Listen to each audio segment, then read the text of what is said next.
Hey everyone, welcome to the story B. Let's talk about Snow White film. What went wrong? And blame सिर्फ Rachel ज़ेगलर पे क्यों डाला जा रहा है? जबकि इस मूवी में जो कॉस्ट्यूम देखने मिला है, एक्टिंग देखने मिला है या स्टोरी लाइन देखने मिला है, ये सब बुरा है। अब ये फिल्म के अराउंड इशू तब से शुरू हुआ है जब से इसके कास्टिंग के बारे में लोगों को समझा है। इस फिल्म की जो लीड है वो पहले तो इस कहानी के अगेंस्ट है। रेचल ज़ेगलर स्नो वाइट का रोल प्ले करी है एंड ये पहला ब्लंडर था। कास्टिंग में they made a big mistake. See, हर कहानी को आज के एरा जैसा मोल्ड करने की जरूरत नहीं है। आपको एक इंडिपेंडेंट स्ट्रॉन्ग प्रिंसेस दिखानी है, great concept, do it. But एक नए कैरेक्टर को इंट्रोड्यूस करो, नई कहानी लिखो। जो ओरिजिनल हिट कहानियां हैं उसमें अगर आप ऐसे चेंजेस करोगे देन लोग उसे इतना एंजॉय नहीं करेंगे। कुछ फ्लॉज होंगे ओरिजिनल स्टोरीज में एंड दैट इज ओके, वो कहानियां हैं। सारी चीजें कहानियों में पॉलिटिकली करेक्ट नहीं हो सकती। You don't have to fix everything. Snow White की कहानी में कैरेक्टर को स्नो वाइट का नाम इसलिए दिया गया था बिकॉज उसकी स्किन को व्हाइट एज स्नो डिस्क्राइब किया गया है। तो कास्टिंग में ही बहुत बड़ा ब्लंडर डिज्नी ने यहाँ पे कर दिया है। कई कमेंट्स थे जहाँ पे ये बोला गया कि कल जाके रपुंज़ल पे फिल्म बनाओ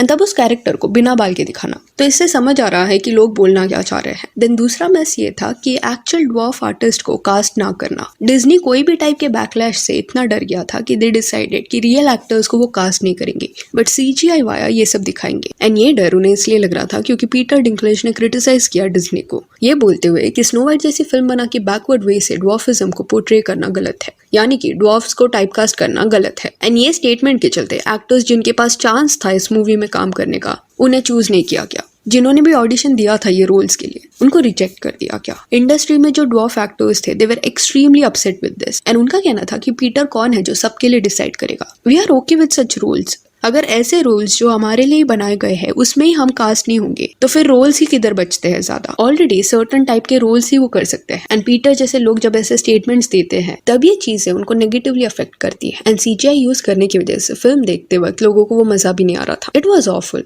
देन रेचल ज़ेगलर जिस वे से खुद अपनी फिल्म की कहानी को ट्रैश कर रही थी वो कई लोगों को प्रॉपर नहीं लगा। ये बोला गया दैट अगर तुम ही इस कहानी को रिस्पेक्ट नहीं कर सकती देन उस पे अभी जब ये फिल्म बन रही है तो उसको ऑडियंस आके देखे, इस चीज के लिए तुम उनको कन्विंस कैसे करोगे? I'm a narcissist. Very evidently so. With a guy who literally stalks her. Yeah. Weird. Plus सबसे और चीज रेचल के बारे में लोगों को ये लगा दैट वो इंडस्ट्री में जस्ट कुछ साल पहले ही आई है। स्टिल बहुत एंटाइटल्ड वे से बिहेवियर उसका देखने मिला। जो मेल एक्टर है इस फिल्म का उसके रोल के बारे में रेचल का ये कहना था दैट यू नेवर नो उसका पार्ट पूरा कट भी हो सकता है एंड वो बिल्कुल भी देखने नहीं मिलेगा फिल्म में। Cast a guy in the movie, Andrew Burnap. All of Andrew's scenes could get cut. Who knows? It's Hollywood, baby. In a way Rachel को यहाँ पे ये लग रहा था कि उस एक्टर का जो रोल है वो फिल्म में हो या ना हो मैटर नहीं करता एंड ऐसे स्टेटमेंट्स देना इज नॉट ओके। इमेजिन कोई एक्टर इस वे से रेचल के अगेंस्ट कभी कुछ बोलता तो ऑब्वियसली वो इसका इशू बनाती। उसको हर्ट होता अगर उसके कैरेक्टर को ऐसे कोई इररिलेवेंट बुलाता, पार्ट कट करने की बात करता।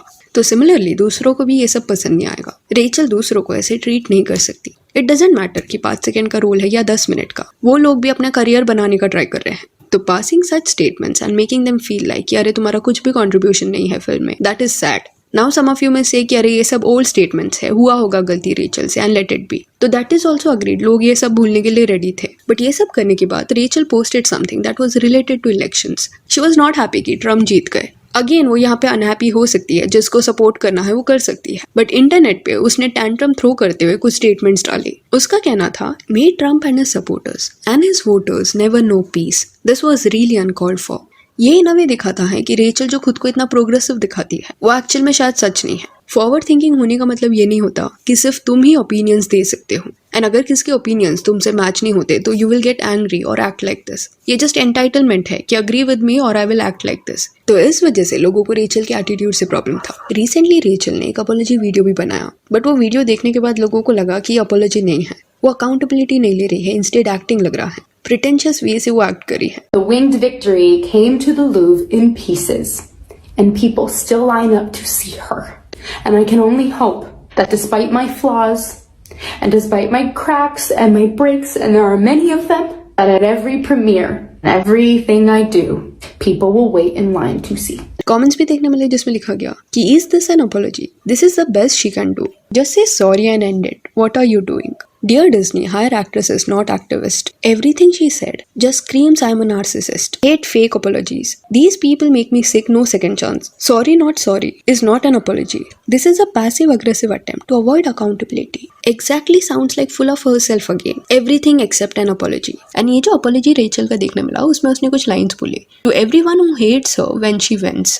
And to everyone who hates when I win, यानी कि जब वो जीतती है तब लोग उसको जो हेट करते हैं उनको यहाँ पे वो एड्रेस करी है। इन हमें यहाँ पे उसे समझना पड़ेगा दैट लोग अपसेट उससे इसलिए नहीं है कि वो करियर वाइज अच्छा कर रही है। इंस्टेड जो वो चीजें बोल रही थी वो वियर्ड था। अगर वो सर्टेन लाइंस खुद के लिए नहीं सुन सकती देन दूसरे एक्टर्स के बारे में जब वो ऐसा बोलती है दैट उसका तो पार्ट कट हो जाएगा, तब वो कंसिडरेशन सडनली गायब क्यों हो जाता है। वो जैसे एक्सपेक्ट करती है कि दूसरे उसको ट्रीट करे, उसके ओपिनियंस को रिस्पेक्ट करे, सेम ट्रीटमेंट वो रिटर्न में दूसरों को देने के लिए रेडी नहीं है एंड उससे लोग अपसेट हो रहे हैं। देन इस मूवी में कॉस्ट्यूम के अराउंड भी ब्लंडर हुआ। स्नो वाइट का जो आउटफिट था उसमें एक डेलिकेट टच था, बट फिल्म में जिस वे से उसको बनाया गया था वो बिल्कुल भी फ्लैटरिंग नहीं था। देन रेचल को जो हेयर स्टाइल दिया गया था वो भी बुरा था। दूसरे हेयर स्टाइल्स अगर आप रेचल के देखोगे तो उसमें शी लुक्स ब्यूटीफुल, बट इस मूवी के लिए जिस वे से उसको स्टाइल किया गया था that was not good and सबको लगा था कि रेचल की जो एक्टिंग है वो बुरी होगी, बट सरप्राइजिंगली दूसरे एक्टर्स की कंपैरिजन में वो एक्चुअली अच्छी थी। गैल जो इविल क्वीन का रोल प्ले कर रही थी उसमें उसका एक्टिंग खराब था। कमेंट्स भी आपको इसके अराउंड देखने मिल जाएंगे। Everyone expecting Rachel to ruin this movie, but turns out she was the only good thing about this movie. This whole movie shouldn't have ever happened. It is a disaster. Horrible casting. I love Gal as Wonder Woman, but she cannot act. And ये movie को बनाने में बहुत ज्यादा खर्चा भी हुआ है, पर कई गलत डिसीजंस की वजह से एंड में turned out to be a disaster. Rating जो है वो भी इस फिल्म को बिल्कुल अच्छा नहीं मिला है। फिर रेचल का एक क्लिप भी देखने मिला जहाँ पे वो अपनी फ्रेंड के साथ थिएटर में जा रही है। उस पॉइंट पे लोगों ने ये नोटिस किया कि थिएटर बहुत ज्यादा एम्प्टी है एंड कई थिएटर्स में यही हाल है।